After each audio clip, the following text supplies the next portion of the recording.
আউযু বিল্লাহি মিনাশ শাইতানির রাজিম বিসমিল্লাহির রহমানির রহিম। প্রিয় শিক্ষার্থীবৃন্দ, আসসালামু আলাইকুম। আশা করি তোমরা আল্লাহর রহমতে ভালো আছো। আলহামদুলিল্লাহ, আমিও ভালো আছি। আজকে আমরা আলোচনা করব তৃতীয় শ্রেণীর ইংরেজি সাবজেক্টের ইউনিট 7 লেসন 1 এর আলোচনা করব ওয়াটার পলিউশন। তো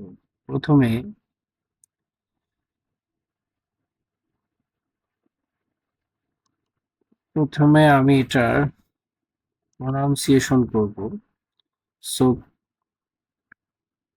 listen carefully.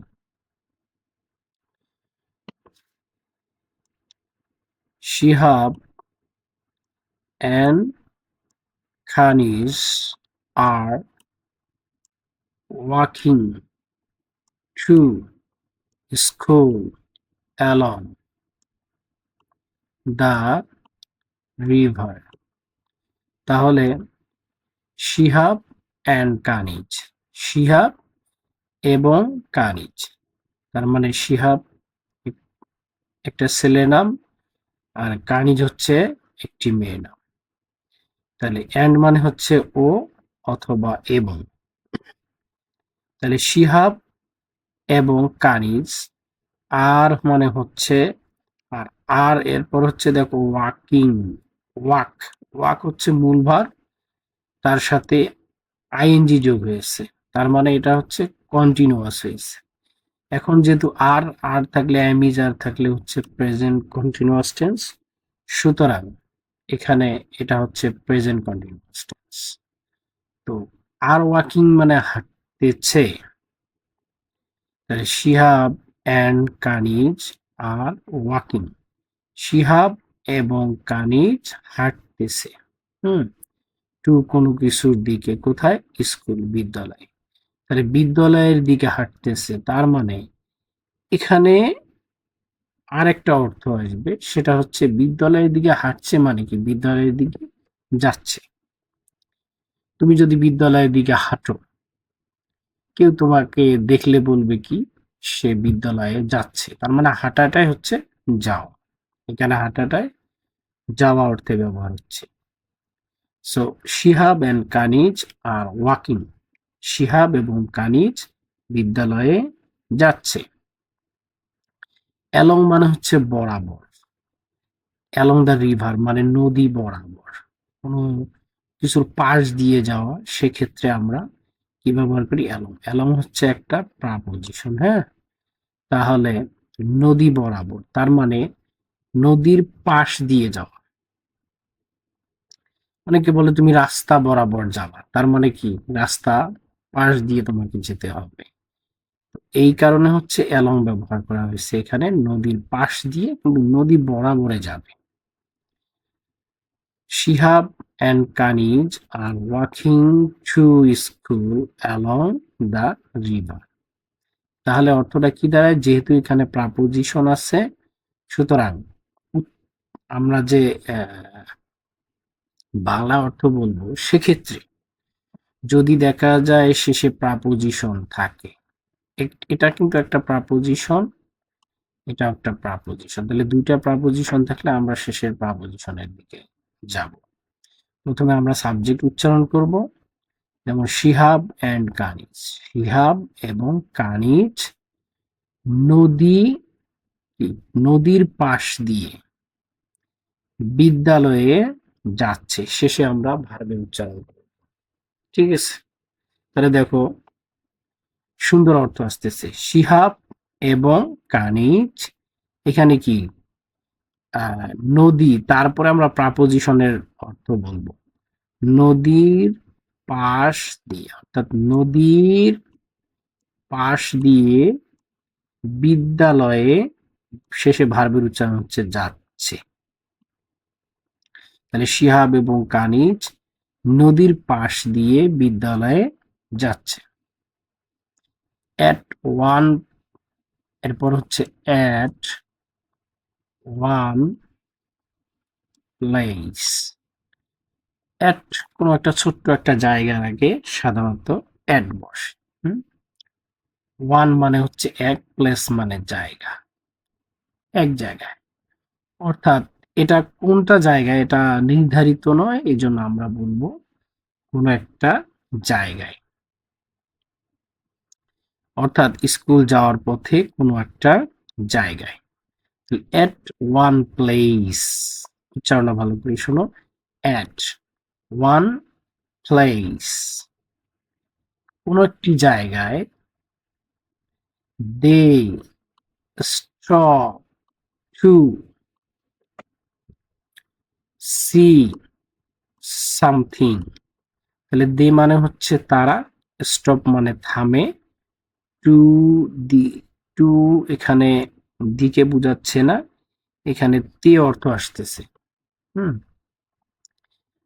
এটাকে বলা হয় নন ফাইনাইট ভার্বের ক্ষেত্রে এটা ব্যবহার হয়। এবং সি মানে দেখা, টু সি মানে দেখতে, সামথিং কোনো কিছু। তাহলে এখানে কি হবে, দে তারা, স্টপ থামে, টু সি, হয়তো টু এর আগে বলছিলাম যে টু থাকলে এরপরে যদি ভার্ব থাকে তাহলে তে কথা আসে। তাহলে টু সি মানে দেখে, তাহলে দে স্টপ টু সি, তারা দেখে থামে, সামথিং মানে কিছু। তাহলে তারা কিছু দেখে থামে। তাহলে কি হবে, অ্যাট ওয়ান প্লেস, কোন একটি জায়গায়, they stop to see something, তারা কিছু দেখে, দেখে থামে। Some people are bathing, bathing in the river। তাহলে কি হচ্ছে, সাম মানে কি, কয়েকজন, মানুষের ক্ষেত্রে হবে কয়েকজন বা কতিপয়, কিন্তু আমরা যদি বস্তুর ক্ষেত্রে বলি তাহলে হবে কিছু। কিন্তু এখানে যেহেতু ব্যক্তির আগে আছে সাম, তাহলে হবে কয়েকজন, পিপল লোকজন, কয়েকজন লোক। আর হয়তো বললাম কন্টিনিউয়াসে, যেহেতু বাথ মানে হচ্ছে গোসল করা, এর সাথে আইএনজি যোগ হয়েছে, এবং এটা হচ্ছে আর হচ্ছে প্রেজেন্টের প্রেজেন্ট কন্টিনিউয়াস। তাহলে আর বাথিং মানে গোসল করছে। তাহলে সাম পিপল কয়েকজন লোক, আর বাথিং গোসল করছে, ইন মানে মধ্যে, দা রিভার মানে নদীর মধ্যে, অর্থাৎ নদীতে। তাহলে যেহেতু এখানে দেখো একটা যে প্রাপোজিশন আছে, তাহলে সাবজেক্ট হচ্ছে সাম পিপল, তাহলে কয়েকজন লোক, এই যে যেহেতু প্রাপোজিশন আছে সুতরাং আমরা এইটার অর্থটা বল, some people are bathing in the river, কয়েকজন লোক নদীতে গোসল করছে। ওকে, এরপর সাম, এই যে এখানে যে সাম আছে, এই সাম দ্বারা পূর্বের যে নাউন আছে, এই যে নাউন লোক, এই লোকদেরকে বোঝানো হচ্ছে। এখানে সাম একটা হচ্ছে প্রোনাউন হিসেবে ব্যবহার হয়েছে। হ্যাঁ, এটাকে আমরা বলি ইনডিফিনিট প্রোনাউন, অনির্দিষ্ট করে বোঝাচ্ছে। লোকগুলো কিন্তু নির্দিষ্ট না। হুম? কয়েকজন লোক, এখানে 10 জন আছে, 5 জন আছে, বা যারা আছে তাদেরকে তুমি আগে থেকে চেনো না। সাম, সামার কয়েকজন কি করছে, আর ওয়াশ, এই যে ওয়াশ হচ্ছে মূল ভার, এখানে মানে কোনো কাজ ওই সময় হচ্ছে সেক্ষেত্রে কন্টিনিউয়াস হয়। কোনো কাজ চলছে, ধরো তুমি এক জায়গায় আছো, ওই ওই সময় কোনো কাজ হচ্ছে কোথাও তুমি দেখতেছো, ওটা হচ্ছে কন্টিনিউয়াস, সেক্ষেত্রে তুমি কন্টিনিউয়াস ফর্ম ব্যবহার করবে। তো সেটা হচ্ছে প্রেজেন্ট কন্টিনিউয়াস। যদি এটা অতীত হয় সেটা হচ্ছে পাস্ট কন্টিনিউয়াস, যদি এটা ভবিষ্যৎ হয় তাহলে হবে ফিউচার কন্টিনিউয়াস। এটা হচ্ছে প্রেজেন্ট কন্টিনিউয়াস। প্রেজেন্ট কন্টিনিউয়াস এর গঠন হচ্ছে প্রথমে সাবজেক্ট বসবে, তারপর হচ্ছে অ্যাব ইজ অথবা আর বসবে, সেটা সাবজেক্ট অনুযায়ী, এরপরে হচ্ছে মূল ভার্বের সাথে আইএনজি হবে, তারপর বাকি অংশ। তো এখানে এই সাম হচ্ছে প্লুরাল, এর জন্য এখানে আর রয়েছে। তাহলে মূল ভার্ব হচ্ছে ওয়াশ, এই পর্যন্ত, তার সাথে আইএনজি ওয়াশিং এ কন্টিনিউয়াস হয়েছে। তাহলে সাম আর ওয়াশিং। কয়েকজন কি করছে, ধৌত করছে বা ধুচ্ছে, ধুতেছে। কি ধুতেছে? দেয়ার মানে হচ্ছে তাদের ক্লোথস, ক্লোথস মানে হচ্ছে পোশাক বা কাপড় চোপড়। তাহলে কয়েকজন বা কতিপয় বা কিছু লোক তাদের পোশাক ধৌত করতেছে। A man throws some rubbish into the river. A man একজন মানুষ, throws মানে হচ্ছে throw মানে হচ্ছে নিক্ষেপ করা, ঢিল মারা, ছুঁড়ে ফেলা। হ্যাঁ, তাহলে থ্রো কি করছে? ছুঁড়ে ফেলছে বা নিক্ষেপ করছে সাম কিছু রাবিশ। এখানে দেখো সাম, এখানে হচ্ছে সাম। তাহলে সাম ব্যক্তি বস্তু উভয়ের ক্ষেত্রে ব্যবহার হয়। তো সাম রাবিশ মানে কিছু ময়লা, হ্যাঁ, ইন্টু কোনো কিছুর মধ্যে, রিভার হচ্ছে নদী। এখানে একটা বিষয় খেয়াল করবা, এই যে এখানে ইন্টু মানে মধ্যে, এগুলা বিস্তারিত বিস্তারিত আলোচনা করা দরকার। হ্যাঁ, আজকে হালকা একটু আলোচনা করতেছি। এই যে এখানে একটা দেখো, এই যে ইন মানে হচ্ছে, এখানে দেখো তারা কিন্তু ওর ভিতরে নদীর মধ্যেই তারা গোসল করতেছে, কিন্তু কিছু আহ, এখানে এক ব্যক্তি যখন উনি আর কি ময়লাটা ফেলাচ্ছে, তখন কিন্তু বাইরে থেকে নদীর মধ্যে ফেলাচ্ছে। তার মানে এখানে একটা গতি নিয়ে যাচ্ছে। এই গতি বোঝার ক্ষেত্রে সেখানে ইনটু ব্যবহার করা হয়। কোনো কিছুর মধ্যে যদি কোনো কিছু করা হয়, সেক্ষেত্রে যদি গতি বুঝায়, যেমন একটা ঘরের ভিতরে তুমি কোনো কিছু ঢিল মারতেছো, সেটা কিন্তু গতি, ঢিল মারাটা কিন্তু গতি নিয়ে যায়, সেক্ষেত্রে এখানে ইনটু ব্যবহার হয়। আর যদি স্থির বুঝায়, সেক্ষেত্রে হচ্ছে ইন ব্যবহার হয়। তো ঢিল মারাটা হচ্ছে গতি এখানে থাকে, এটা একটা গতিশীল অবস্থা, যার কারণে এখানে ইনটু ব্যবহার করে হয়েছে। তাহলে আ ম্যান একজন ব্যক্তি, থ্রোজ নিক্ষেপ করে, সাম কিছু, রাবিশ ময়লা, ইনটু দ্য রিভার নদীতে। তাহলে এক ব্যক্তি নদীতে কিছু ময়লা কি করে, নিক্ষেপ করে বা ছুঁড়ে মারে। তাহলে ওই যে আবার আমরা এখানে কি দেখতেছি, প্রাপোজিশন দেখতেছি। এখানে আরেকটা বিষয় হচ্ছে, সাবজেক্ট থাকে এবং সেখানে যদি, এই যে আবার দেখো প্রাপোজিশন আছে, তাহলে আমরা কি বলবো, এক ব্যক্তি নদীতে কিছু ময়লা সু- আহ, নিক্ষেপ করছে। শিহাব অ্যান্ড কানিজ, শিহাব এবং কানিজ বিখাম মানে হচ্ছে হওয়া। হুম, এরপর হচ্ছে আপসেট, আপসেট মানে হচ্ছে বিমর্ষ, হতভম্ব হওয়া, মানে কোনো কিছু দেখে আমরা বলি যে আশ্চর্য হয়ে যায়, এরকম কিছু। হ্যাঁ, মানে হঠাৎ থেমে যায়, বলার কিছু থাকে না। শিহাব এন্ড খানিজ, শিহাব এবং কানিজ বিকাম হয় আপসেট, বিমর্ষ। শিহাব এবং কানিজ কি হয়ে যায়, বিমর্ষ হয়। তারা রিকোয়েস্ট দ্য ম্যান, লোকটি। তাহলে তারা রিকোয়েস্ট মানে কি, অনুরোধ করা। তাহলে রিকোয়েস্ট তারা অনুরোধ করে দ্য ম্যান লোকটিকে। তাহলে তারা লোকটিকে অনুরোধ করে, প্লিজ, আমরা জানি অনুগ্রহ করে, দয়া করে, ভদ্রতা দেখানোর ক্ষেত্রে প্লিজ ব্যবহার করতে হয়। হ্যাঁ, তাহলে তারা ভদ্রতার সাথে কথা বলছিল। Don't through, throw, don't throw মানে কি নিক্ষেপ করেন না, করবেন না। দ্য রাবিশ ময়লা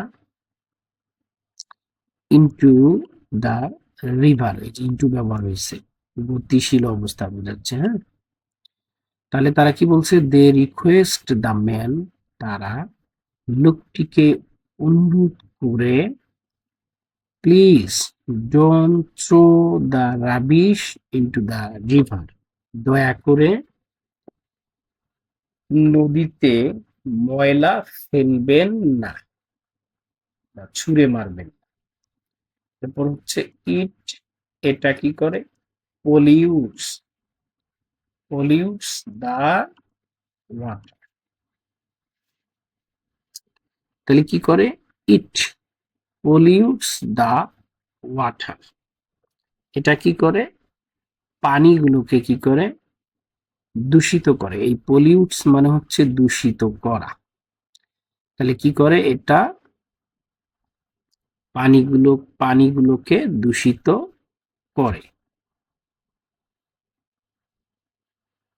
এরপর Shihab and Khaniz also see some polythene bags, plastic bottles. এরপর হচ্ছে and some other things floating on the river.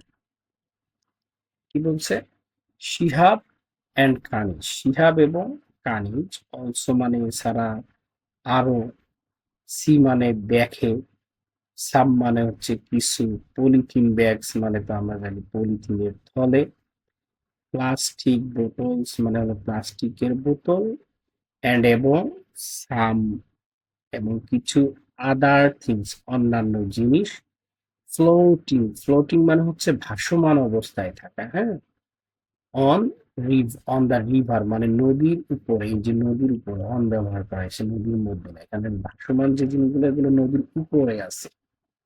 হ্যাঁ, এই জন্য এখানে অন দা রিভার ব্যবহার করা হচ্ছে।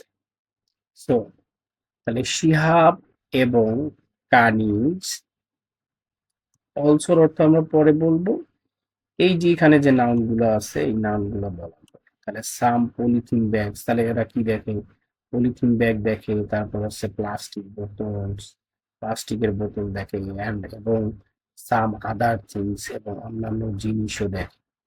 তো সে জিনিসগুলো কোথায়, ফ্লোটিং ভাসমান অবস্থায় অন দা রিভার, এখানে এই যে প্রাপোজিশন আছে, তাহলে আমরা অর্থটা শেষ থেকে শুরু করব। তাহলে শিহাব এবং কানিজ নদীতে, যে নদীতে ভাসমান অবস্থায়, তাহলে এই যে এখানে হচ্ছে কিছু